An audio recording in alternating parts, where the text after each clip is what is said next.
You're not bulletproof. Why would you want to put yourself in a position where the only person that you can count on is yourself, and if you physically can't do it, you could lose everything. It can all get taken away like that.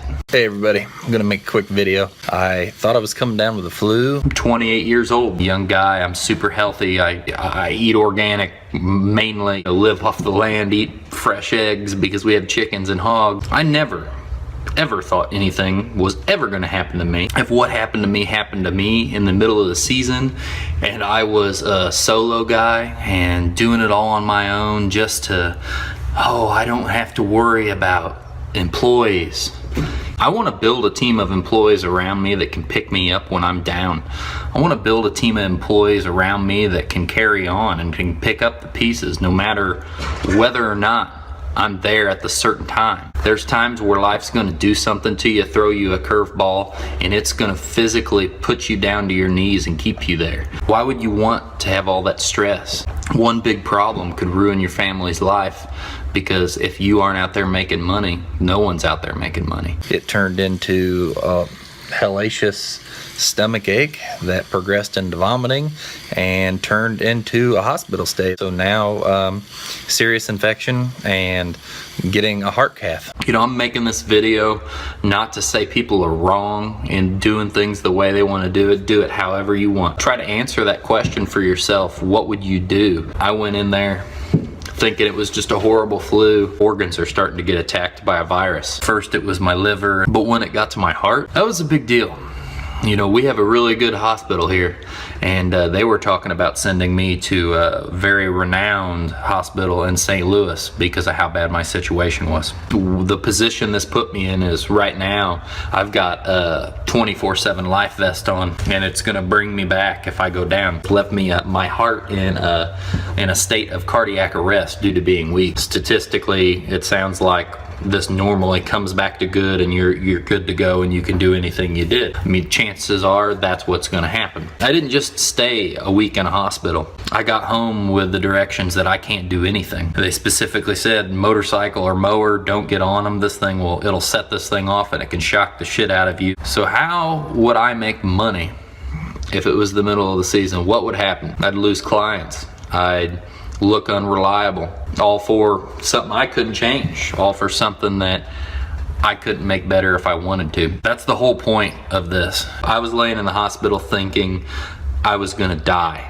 I want you guys to know that, you know, it's not about trying to fear people into stuff, but this could happen. Things like this could happen to anybody at any time. It can happen like that, and it can change. Why not position yourself in the best way to be prepared for that? I'm hoping that a lot of people hear this and they think about it, and then maybe, you know, it gets them thinking, build my business where I got a team around me. I want to get mine to where even if I die someday, you know, my wife can step in and she can keep making a living and not really have to worry. And that's half my goal in business, is to create something for my wife and kids to make their life easier for them and to make it where they're taken care of.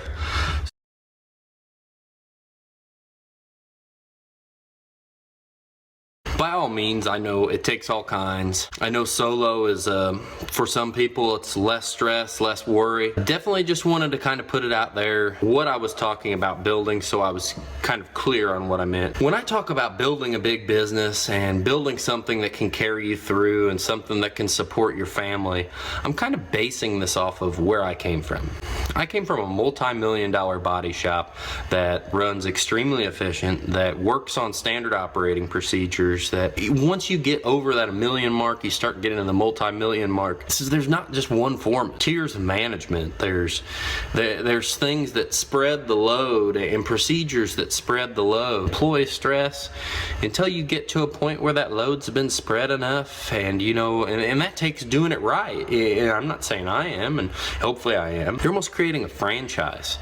Well, a franchise has value, and that's why people buy them. So if you're creating that out of your business, something that someone can come in and call it more of a turnkey system, now your business has value. We're talking about buying out a solo guy right now there's not a whole lot of, there's no value in a small business. There's no money to buy it for. Nothing is worth anything. You know, typically a small business doesn't have that many procedures. It's one guy running the show, doing the work, and that just is what it is. You know, an investor doesn't want to come in and buy that because most investors are not going to do the work. They're going to try to come in and run a business. So that's kind of my take on those two things.